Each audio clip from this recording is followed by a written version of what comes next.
is leaving this group. Like y'all gotta understand this, and y'all really gotta comprehend this. Y'all are young. If you get kicked out, you gone. Like it's over. Your music, you might as well like do something else. Music is out of your life.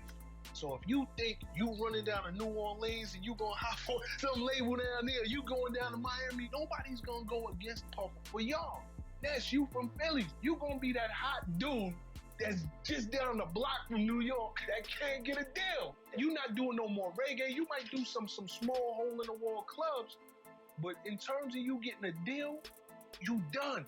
So peace family, this week we joined with another special guest, and this time it is Freddy P. Now Freddy P definitely has been putting out music for a long period of time and has made recent waves once again in the media and stuff, which is why we're glad that we can have this conversation and connect and stuff. So what's good with you, Fred? Chilling, brother. How you? Yeah, we're good. We're just out here. We actually finally got some good weather in the UK. So we've actually got like the sun out and stuff. So I'm appreciative of that. Usually we're dealing with a lot of cold weather, which is, I'm sure, is the opposite of what you probably got to deal with out there in your state. Yeah. Hold on. You can hear me? Yeah, I got you, brother. Okay. What you say now? Yeah, I was just saying we finally got some sun out here, so it's a good thing. I'm appreciative of that because usually we got too much cold weather out here in the UK. Man. Shit, it be cold out there? Yeah. That's crazy. I hate to be on that side of the atmosphere. It's like New York weather. How long that flight is from that to the States?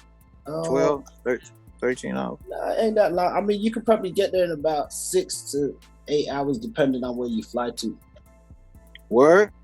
Yeah. That ain't bad. That's Cali time from Miami. Yeah, I think the shortest flight I got was maybe just under like 6 hours, 5 and a bit. I just hate flying, man, for a long amount of time. Yeah, no, I don't blame you. I mean, I know a lot of people have issues about getting up there in the air and stuff, but which is why we're glad and appreciative we got this technology now, so we ain't got to fly. We can connect like we're doing now, even on these devices, and putting things together, because before it was too much. This technology make it so easy for me, man. It make it easier for me to connect to the people. I ain't got to do as much because I don't be want to get on no plane just to, reach no people. Like, I'd rather stay in my hole.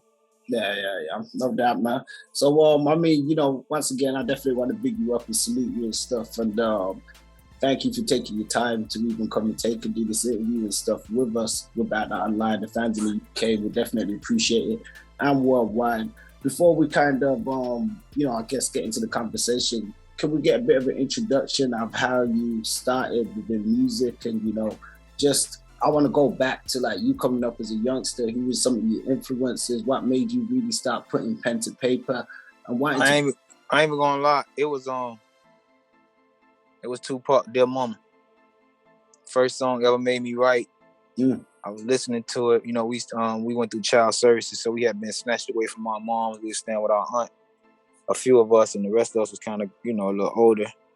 So they was running the streets, but the ones that was like young enough to go to school, we kind of was like living with our aunt, me and my brother who passed away, and my sister.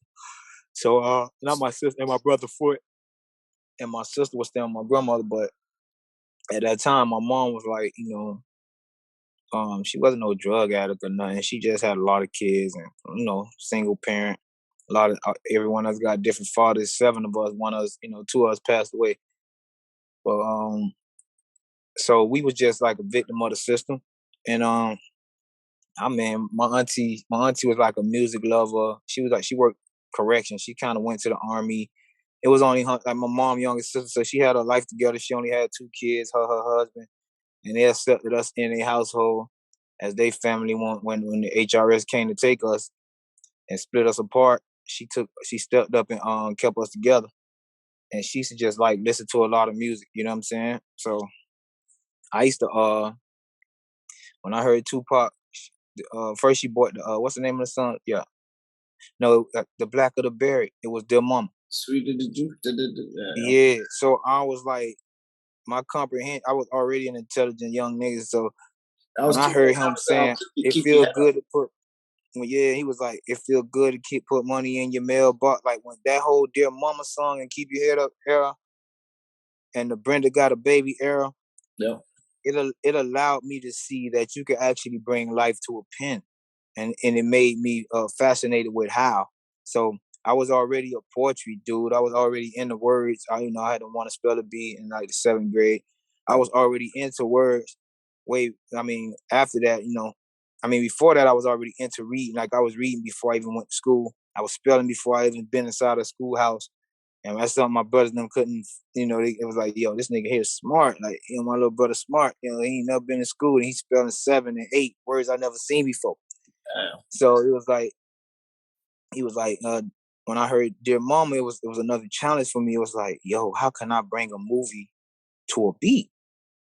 You get what I'm saying? And then I started writing. So as I was writing, I started developing characters, which the Brat was out at the time. And I used to rap like the Brat a long time ago. So that's where I got the change of flows from, how I was able to, just all of it in the end played how it made me who I am. Piece of Mystical, Tupac pen, the Brat with the flows, I always just been a student of the game. And when I first got on Dear Mama, man, it challenged me. It was like, yo, how can I bring life to this beat where people can picture? Because when I heard Dear Mama, man, I cried. You gotta understand what we was going through at the time, missing our mama and shit. So it made me cry. Like, yo, what the fuck was that? That was amazing. You get what I'm saying? Like, I was never into hip hop or nothing like that before then, prior to it. But when I heard it, it was like, yo, I love this nigga. Who is this guy? So I became a fan of Tupac. And that's all. He kind of like started my career. That's why if you could just tell right now how fearless I am, it's like a lot of him is in me. Like he raised me. Like he's my father. You know what I'm saying? I hate to say it like that, but his music helped me in times when I used to just be hungry and I had to go rob somebody. I was just breaking into cars. 12 years old, I used to put my headset on, throw my Tupac on, and go do my dirt. You know what I'm saying? Trying to eat. I ain't glorifying it, but that's what we was. That we was at the time, Yeah, no, I definitely, and that's real, and I can respect that. And I think Tupac was definitely that voice and that father figure for a lot of us coming up, especially around that era and that time around the world. He definitely made a huge mark and left a huge imprint on the game, not just with the stuff that he rapped about, but his character and just putting soul into his music and stuff as well, which is something that people, especially if you got soul, you really gonna connect it and feel with it and, understand what you're talking about. And as you said, if you live through those experiences too, it's always just that extra little bit there, right there, So, yourself as an artist, you would go on out of like 40,000 people to be one of 6 that would be featured on a new series show. Now, there was a show before from MTV called Making It Abandoned. They decided to go into like a hip hop direction, and within that, they've obviously enlisted, hip hop production and a producer, P. Diddy, or Puffy, I don't know what he was calling himself at the time. Now, but just in terms of them putting that show together and stuff, what made you even apply for it and think, this is something that I want to go for? And did you think it was something? I ain't gonna lie. I always tell people like, okay, so I was like, I'm right even to the day. I put my time in what I'm getting paid from. Right now, this second. I don't want to hear nothing about let's go to no studio. I don't want to hear nothing about let's make no movies. I ain't got time to waste on stuff that's not making me no money. You get what I'm saying? And when I first heard of making the band, I was hustling. I didn't know about it the day before. I didn't know like everybody else know. I didn't have the opportunity like everybody else to plan for weeks. I went out there, I freestyled my way all the way. I beat out everybody that came through my way. I freestyled, not one written rhyme. And I got to New York. I freestyled again. I just kept taking them on journey because that's what I used to be doing a lot. I used to just, even though my pen was crazy, it's like I love the freestyle because I could just, what I used to do was I'd close my eyes and I'd picture myself falling down a hole. And then, or I'd picture myself running through a jungle. And then I just take you with me. And I started telling you what I see. So that's how my game of freestyle was. So them niggas was amazed. Like, what the fuck is this? You know what I'm saying? And it got me all the way to the man himself. He ain't know me. Everybody be like, oh, he selected you. He gave you opportunity. No, he didn't. He could have cut me like he cut everybody else. I made my way to that man. I won. I beat people out the way to get to that man. He didn't know me. He didn't owe me anything. He didn't pick me because of a look or nothing. He picked me because I showed him what I had, and I kept beating out. I don't care what it is. I'm gonna always stick out. I used to be in school. It was the same thing. I was the best in the schoolhouse. I would go to the flea market. I was the best there. Wherever I go and rap at, it was just, you could tell this dude gonna be somebody type of vibe. If I took it as serious, if I was right now to the day, if I had to hustle that half of these rappers got, I'd probably be. I just don't know, the game like that. If rap not paying me, I'm not paying it no attention. Like I'm not printing up no flyers. I'm not doing none of that. You know what I'm saying? I'm not passing out no posters. I'm not trying to be down with y'all. I just want money. I want to get paid, take care of my family. That's it. It's not nothing more, nothing less.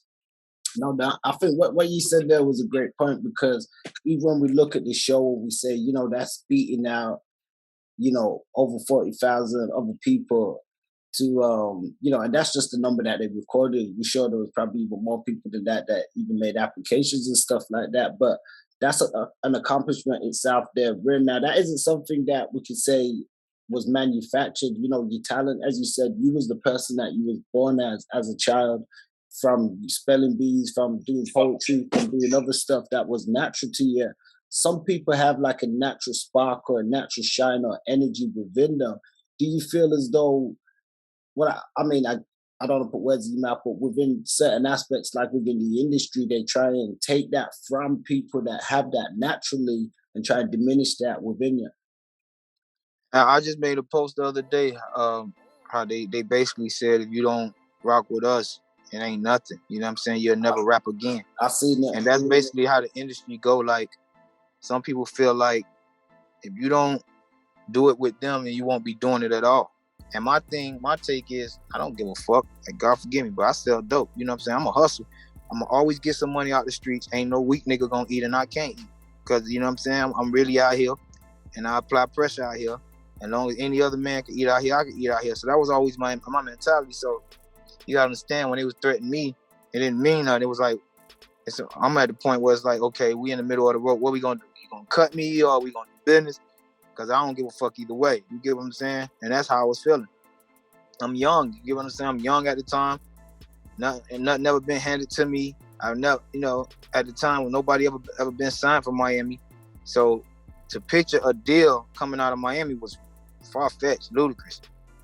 Man, back then it was like really like ludicrous. Like, these niggas was like really hustling down here, and they was not getting no notification. So if the biggest labels who spending the most money not doing it, what make you think I'm gonna be able to do it? You get it? No. So I never just signing the deal. I used to always ask, like, how DMX felt when he signed his deal. You know what I'm saying? That's what I used to ask, and I was like praying to God every night, because I pray. I'm just a God lover. I'm gonna pray regardless of what people think. I'm gonna pray. I'm gonna talk to God. I already know, like, my conscience is God. People don't understand. Like, I always try to tell people, we can hear the devil talk, but y'all can't hear God, because he ain't gonna tell you what you want to hear. So you can hear the devil when he say, hey, let's go out, let's go fuck these bitches, let's go smoke this weed, let's go do this, all the negative shit, and it only take 2 minutes to say thank you, God, for life. So we can't hear God when he's saying, hey, don't do that. Hey, that's wrong. Woo, woo, woo, woo. Don't go out there tonight. It's a problem. We can't hear that, because we gonna do what we want to do regardless. You get what I'm saying? But I'm one of them people that can hear God when he talk, and I always acknowledge that. So I always try to teach that. That's real. And, let me ask you, within this, like, within your experience then with, working with the band and putting together that album, did you feel, because even just talking to you now, you seem like somebody who's highly spiritual, in tune to yourself and stuff that's going on around you, and just a wider aspect of the universe, a higher creator, a higher creative force and power. Like, with your music and stuff you was able to record at the time of the album, was you limited to the stuff that you could rap about? Did they sort of give you guys the songs to speak on and stuff, or did you have your own sort of creative freedom to talk about what songs you write into and stuff? You talking about the freedom that we had back in the day? Yeah. we went through a lot, man. When people don't understand shit, Bad Boy, they probably still had another 20, 30 songs on us that didn't make the album. Like, we don't work with Will I Am. Play this, you know what I mean? Oh, wow. Yeah, I mean, I stayed in the studio with Will all night. You know, I'm the only one because I was like fascinated into what he had going on. You get what I'm saying? And I didn't even know he was the guy from the Black Eyed Peas because at that time in my life, I only heard of the Black Eyed Peas. I had never watched the video. You know, I didn't know the difference. I didn't even know they had a girl in the group. You know what I'm saying? But I was fascinated with his work ethic and the talent that he had for music. And me personally, me being a street nigga, we like to be around people that's not like us. You know what I'm saying? People where we could be ourselves around and we could just learn from, like, good spirits. You know, you'll never see a big dog or an aggressive guy being aggressive around a bunch of white people because we in a room of people that don't call for that. You know what I'm saying? We don't have to do that. So I like being being around that type of crowd because it allows me to be who my grandma raised me to be. But this man told me this one time. He said, man, that dude named Michael the Black Man, he got like a big following, whatever. You know, he was a good friend of mine at the time. And he was like, hey, you know what I like about you, man? I was like, what's that? He said, man, when you around the wolves, you turn into the biggest wolf in the room. He said, but when you around civilized people, you can't even tell you a wolf. And I was like, that just go back to how I am. Like, whenever I'm in a room, I want everybody to know I don't give a fuck if you bigger than me, whatever. You gonna look me in my eye, you gonna be able to tell I'm not that nigga to play with. You know what I mean? I'm gonna put you where you need to be if you disrespect me. You get what I'm saying? And as long as you know, carry yourself like a gentleman with respect, I'm gonna respect you. You know what I'm saying? But I don't want nobody to ever, you know, I done been in certain rooms in this industry where this industry full of people that get out of prison and they think they this and that. I done did more than 90% of niggas that's in prison. It's just I'm one of the ones that God didn't want to go. I'm blessed. You know what I'm saying? And this ain't no bullshit. You can go, you go ask. You know what I'm saying? Niggas go be like, yo, that's why when I told everybody I ain't got no felonies, they was shocked. Niggas like, yo, you know, I don't know how. You get what I'm saying? I done been locked up for shooting niggas, everything. I don't know how, but it's God the whole time. You know, I beat an attempted murder case in 3 weeks. That's impossible. It's just him. And I'll be a fool to think it's been me the whole time. I'll be a fool to blame it. I don't believe in luck. I don't believe in coincidences.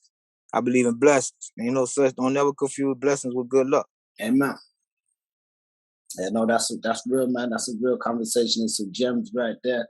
I mean, you spoke about good character and just good relationships and stuff like that too. So I got to ask, what were your relationships like with the other members of the band? You know, you had Sarah, Dylan, Chopper, Babs. Me and Dylan, me and Babs gonna always be the closest. She gonna be there for me regardless of whatever move I make, whatever idiotic move. She gonna support me. She's never gonna bash me, and it's the same way for her. I don't care what she do, who she going to war with. I'm in the paint. I don't care how wrong she is. With that being said, it's me and Dylan. Okay, me and Dylan is like water and ice. We just go together. We meant to. Our music, our chemistry, our attitude, our vibe. We go together. Okay. Sarah, I kind of communicate with her new husband, and me and him get along super good. You get what I'm saying? And her old husband, super good. Everybody loves her. Me and Sarah might not communicate as much because you know, Sarah's a mother. You know, Sarah's a housewife type vibe, TV mother. Like, she don't hate me. It's just Sarah's on super gospel, and you know, I'm super streets. She know I love God, and that's where we meet in the middle at. Chopper, me and Ness need me. I'm always be there for him. If I need Ness, he gonna be there. We might not hang out, we might not call each other every week, but we don't bash each other, and we got love for each other. That's an understanding we both got for each other. Like, that's my brother, you know. And Chopper, me and Chopper was the closest at one time, but you know, Chop got kids now, so Chop, you know, me and Chop ain't been in communication as much since he had his new twins. You get what I'm saying? Because Chop, you know, Chop was like living a rock star lifestyle, you know, making hella money and doing his thing. And he's always called me there. He's always put jewelry around my neck. He's always Chopper family is like my family. You know, it's Pyru, like we blood. That's my nigga. I'm gonna go to the end. Nobody can't fuck with it. But as far as us hanging, we don't do it as much as we used to. And communication, we don't do it as much as we used to. Okay. You get what I'm saying? Oh, it's dope, and it's but he's still my nigga. It's dope that you still knowledged up to what everybody doing, and we know even Bab, she came out and defended you and stuff recently, so we know that there's a good relationship and stuff there too. I was going to ask you about some of the singles that you shot at the time, Bad Boy This and Bad Boy That, and Tonight. Just what was your experience like working on those music videos? It was something new for me. It was something I wanted to experience. Something I got a chance to see. You get what I'm saying? So I enjoyed it. I can't call it. I just knew it was. My sister-in-law pulling up on me. Okay. What's up, sister? Yeah, I'm doing an interview. How you doing? Gonna go out of town? Yeah. It's for you and your brother. Okay. He can't get off work till 9 o'clock. Okay, he gonna come see me. Yeah, he said he gonna come out here. That's how you living, huh? Yeah. You got it, huh? You out here getting it. You know how I ain't mad at you. Oh man, that's why I was gonna talk to you after this, but you know. I ain't rushing. All right. Yeah, no, it's good that it's important. Family is definitely important. Yeah, see, I'm trying to hear what I'm on. What type of shit I'm on. Yeah, hold on. Let me finish up real quick. Okay. Hello? Yeah, my bad, brother. Yeah, okay. No, it's all good. It's family important, man. It's good you spend some time with the family. You know, I don't want to be interrupting y'all connection. No, it's all good, man. My nephew, he went to the Marines. She pulled up to give me the pictures. You know, I'm instrumental in his life. It's a big thing to see that for me. I love seeing my nephews do what they gotta do because we came from where we came from, and she was there. She was there the first time I would slap somebody in the head with a gun. I'm 12 years old. We had a family fight. She used to be like with my brother back then, so we go to the back of the projects. We thrash niggas. Like we young though. 12 years old. I get out with a 12 gauge. I run up. Boom, slap dude in the head. Boom. It was live. You know, so when you see people like that, ain't seen them in a while, it's a good feeling. Yeah, no, definitely. And it's we definitely want to say congratulations to him on his accomplishment and stuff too, man. I appreciate that, man. I appreciate you. You know, like I was saying with the videos, it was something I never experienced before. And to see how it was done, I mean, I ain't gonna lie, on the second video, I was asleep the whole time. I ain't even see Diddy do his part. I was asleep outside in the truck. But the first video, I got to enjoy that. And, you know, the experience was beautiful, man. And I gained a family from it. I just wish that Puffy was Jay-Z. You know what I'm saying? That's it. That's it. No, definitely not. And I mean, you recently put out some recent, obviously videos. I want to ask about the commentary and stuff that went viral, and just, some of your recent posts on Instagram. You've got the hashtag BBK. You saying Tupac? Bad Boy Killer. You saying Tupac back? You've kind of let Puffy have it in a sense. And is this something that we're gonna see continue just on music? Is it just gonna be just on wax? Just like I'm gonna continue until he put me under this earth, or God call him, and he gonna have to take me off this earth. I ain't never been scared. You know that. See, my thing is with him is, I know the true you. I know you a sucker. Like, I ain't disrespecting them or nothing, but you get around certain people who ain't about that life, and you get aggressive with them. Then you get around the people that's about that life, and you want to, man, Big gotta die. I don't care if Big die. I don't care if Pop die. You scary. I know you, man. All the gangsters around you know you. And I'm going to keep my foot on your neck because you had a chance to make it right all this time, and you didn't. So it ain't out of disrespect.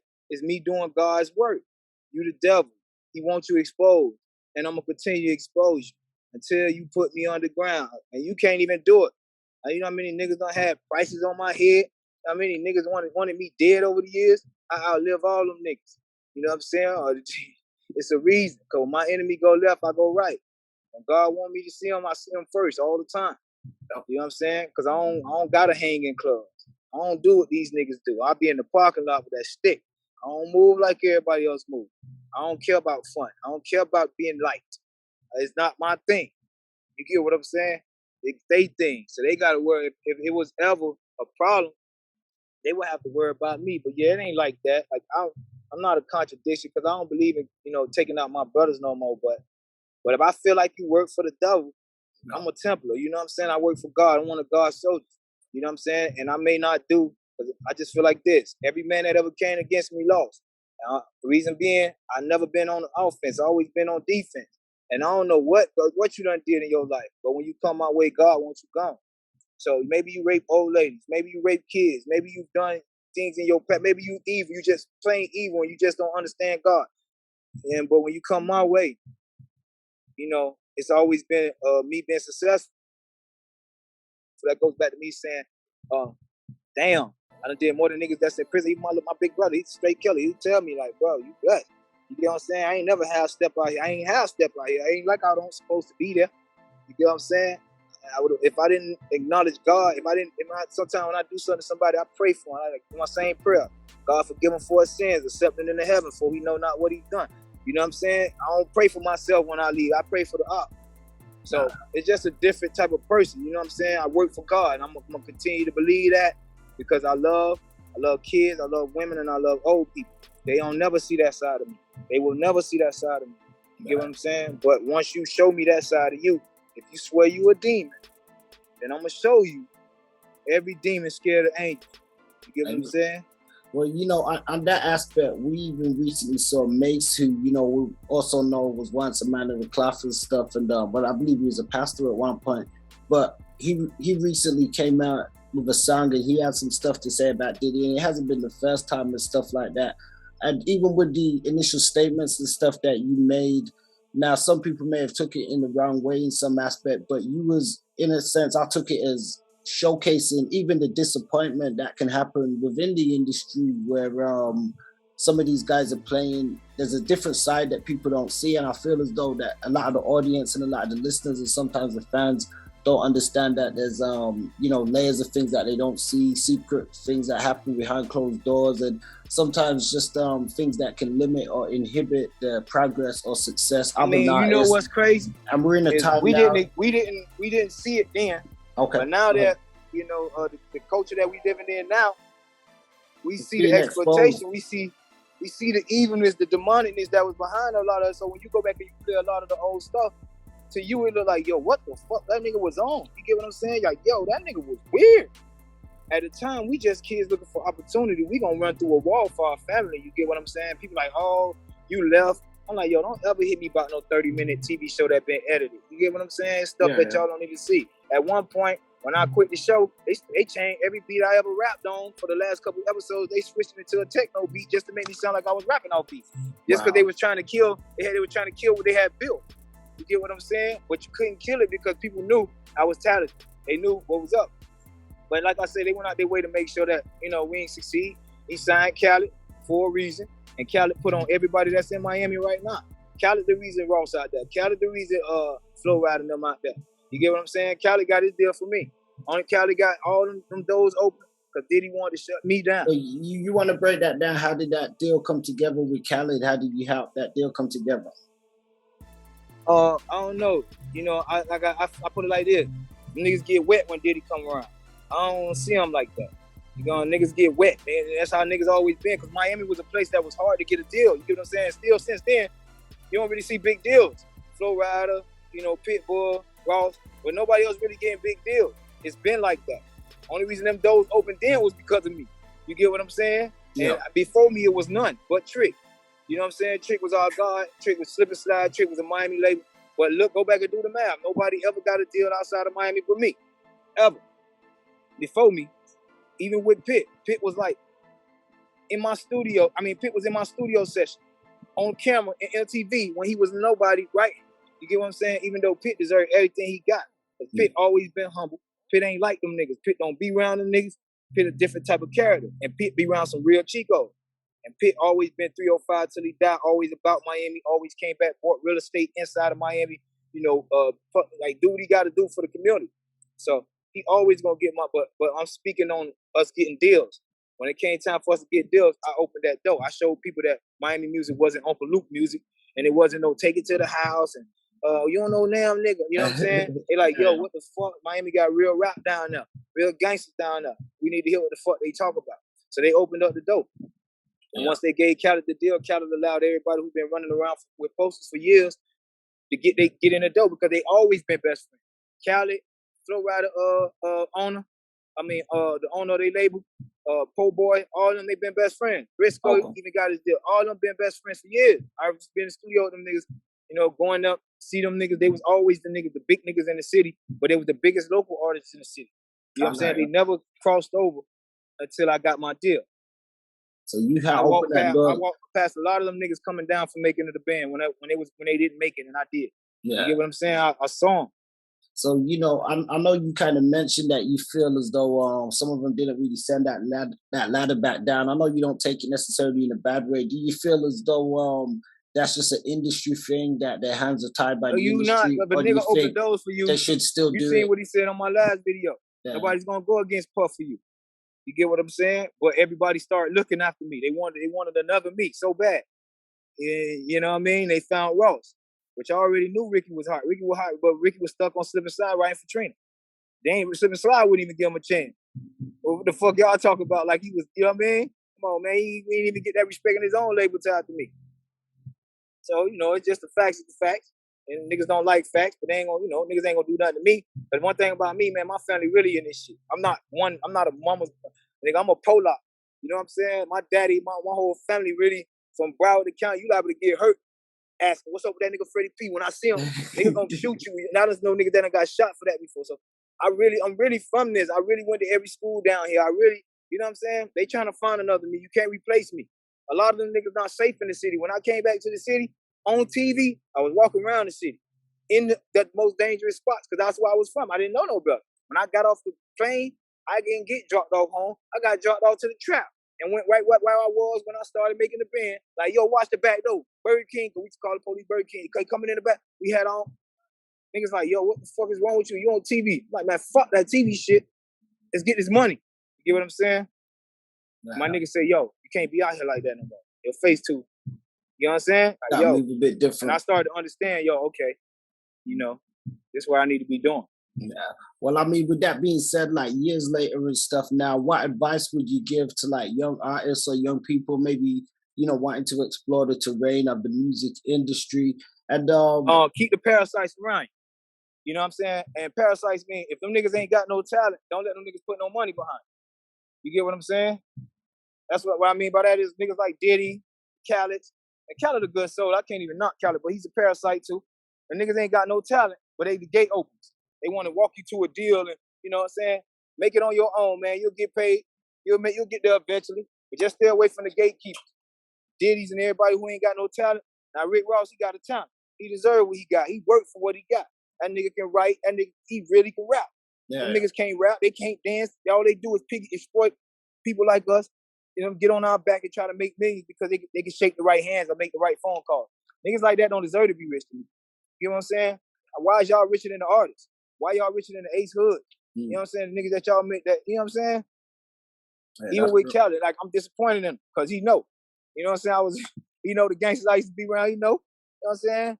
I could have, if it was me and I was such a bad guy, you wouldn't even be here to enjoy none of this. You get what I'm saying? I gotta stop your life. I done saved your life. You know what I'm saying? He know that. So all that pretending shit they always doing, man, I'll never lie. That's all I can say. That's why I'm able to stand on camera. Nobody never added me. None of them niggas say nothing to me because they can't. Everything I say is facts. It ain't like I'm bitter. Y'all, only thing it is, I've been holding it in. Y'all making me say this shit now. Y'all making me come out with the truth now and expose y'all. Because all y'all had to do was throw the ladder down. I ain't asked for a rope. If I ask for a rope, that means you got to pull me up. I ain't asking you to pull me up. Throw the ladder. I'll climb up on my own. Man, no doubt. They couldn't even do that because they wanted to kiss a nigga dickhead so bad. Them niggas, you know what I'm saying? Yeah. And whatever is whatever. They know what's up with me, man. Everywhere I go, I got it with me. You know what I'm saying? Everywhere I go, my gangsters Real gangsters that we don't care if you round the police or none of that. I'm a real, they know. They think I'm a real threat. Them niggas just make jokes like, if he ever come to this city and we ain't here, we ain't invite him, shut the studio down. You know what I'm saying? But they know. I ain't trying to say listen, nobody in this world the baddest man in the world. My brother is way worse than me. So, and these niggas that's way worse than him. So we don't look at it like, oh, we just look at it like when we in that room together, you don't feel me, my man. You could die like me. You get what I'm saying? Like, I ain't scared of you. So that's where we at with that situation, man. We done been through some shit where we supposed to be gone. No doubt. A couple more questions before we go out. Just lastly, some people have said, how do you respond to like the statements of like Diddy, for example, saying we all have the same 24 hours, and some people saying that everybody always blames the Diddies and the Dre's, but they always don't talk about they always white want to people. make an excuse. Let me tell you what I tell those people. Why nobody from that nigga camp succeeded without taking another journey? Nobody. Except the Mary J. Blige. And I'm pretty sure she got the worst stories of all. You know what I'm saying? And she probably loyal to him, because you got to understand, Mary had to go back to marry a woman. She ain't no guy. You know what I'm saying? She going to take a lot to get, for her career and her family. But I'm pretty sure she ain't what she supposed to be with the finances. That niggas, why nobody successful? That's the question. Why nobody, if they want to say you just mad because, shut the fuck up. Go do the history. Ain't nobody. 112, nobody. Well, do you think it's fair when nobody people... left that nigga ain't got no money. Do you think it's fair when Mace people... had to go through God. Do you think it's fair when people say that it was a bad boy curse or something? It's not a curse. It's not a curse. Go to my page and go look at the last video, and you will see they method. They method is, if you're not going to do it here, you're never going to do music again. You might as well give it the fuck up. That's who they is. That's who they is. Bitch ass niggas. Them niggas ain't come from the hood. They don't understand that. They paying you for your story. That's all they doing. They not from the hood. Nigga from Mount Vernon. He's a bunch of mama boys who just got rich by shaking the right hand. Andre Harrell's and, eating dickhead they whole life. He's a lay down nigga. He's a nigga that'll lay over and allow a nigga to put it in his ass. So if any niggas like that, you can't have a conversation with me, because you used to people fucking you over. You used to being fucked. It's okay for you to get to take one, not literal, but to take it up the ass and it not be a problem to you. I'm not used to that. I'm not used to bending over and just being the weakest nigga in the room and do what you want of me type nigga. I'm not that. I don't come from that. Yeah, you don't want to bend. So them people right there, they'll look at it like, why you just on this accept what? Somebody said, accept what? You ain't never had nobody take no life-changing money and opportunity from you. That's why you can never speak to me about it. Yeah, real talk. And one more question before we leave. We've had some people to ask, what advice would you give to young people just about staying on top of their mental health and stuff, and how important is it for hip-hop to have a union? Man, y'all boys better get your money and get the fuck out of this shit. Stop buying all that dumbass jewelry. Stop buying jewels from the Jews. You know what I'm saying? All we do is take our money and give it right back. Stop going in them dumbass clubs, blowing money. I understand some of y'all feel like y'all gonna be rich forever, but eat every opportunity. Even when you do that, you take away from somebody that's homeless. Go do something that a motherfucker could, get rich and come back and thank you or contribute to what you're doing. Stop wasting your money. That's why I try to tell you. Focus on building your mansion in heaven. That's it. That's what I worked for. When my brother died, I could have cried, but for the wrong reason. But I knew my brother was the laborer of the family. Died that night, and my auntie could have died that night. My auntie was in there. My other auntie was in there. My brother died running to get a chopper as the house was being shot up. God called him home for a reason. Because if you ask him, somebody got to die in his family tonight, in this house, and he would have stepped up and said, Lord, take me, not my auntie. That's the type of brothers we are. So he had to get started on our heaven. My mama passed away years later. They got to start building on our mansion. Our family got mansions that need to be built for our new generation that's coming. So that's the way it is. I tell everybody, work on your mansion in heaven. Don't live for people.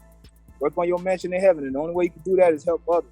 Don't step over a man with no shirt while you got 2 shirts on. You know, you got extra food, don't throw it to the garbage. Find somebody that can use it. You get what I'm saying? That's how God look at you. He look at you through your heart. So if you out here doing wrongs, you try to even your wrongs up. That's it. Oh, that's I appreciate y'all, man. Yeah, no, definitely, man. We appreciate you. We want to just salute you once again. You know, thank you for your time and for speaking your truth and continuing to be a positive example for young black males and other males and stuff as well. Just people, you know, that want to hear the truth and want to hear, you know, the real. Is there anything you want to let people know to look out for? Or where can they find you on social media and stuff? Y'all can look out for Truth Hurts. I'm writing a book, Truth Hurts, whatever, podcast, whatever come next. I'm on his neck. I'm doing God's work on his neck until he make it right. If he make it right, now I will get on my knees and publicly apologize to that guy. If he go to work for God tomorrow, I will publicly apologize and leave every video and tell everybody, get what I said. It's about what he's doing. You get what I'm saying? But if he don't make it right, I'm gonna stay on his neck. I'm gonna keep doing God's work because I'm only telling the truth. I'm not like people that's coming from hate. I make money every day. I'm cool. I'm good. You get what I'm saying? I ain't tripping. So it ain't about no money. I don't need no money. If he couldn't pay me, I wouldn't even accept it. I'm not his friend. I don't want the devil's money. But I want him to go back and make it right for the right people. That's it.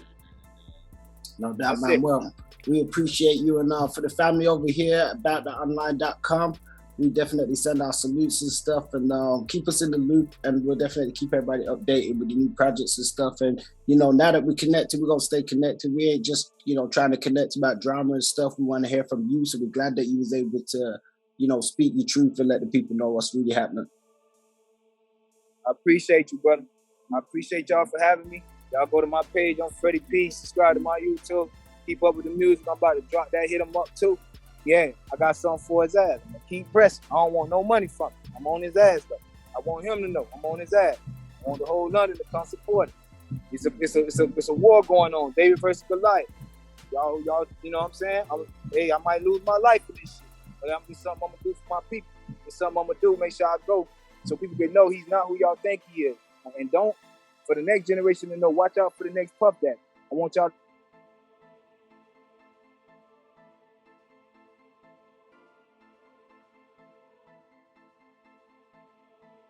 Appreciate y'all for having me, man. Much love, man. Salute, family. All right, family. All right, peace.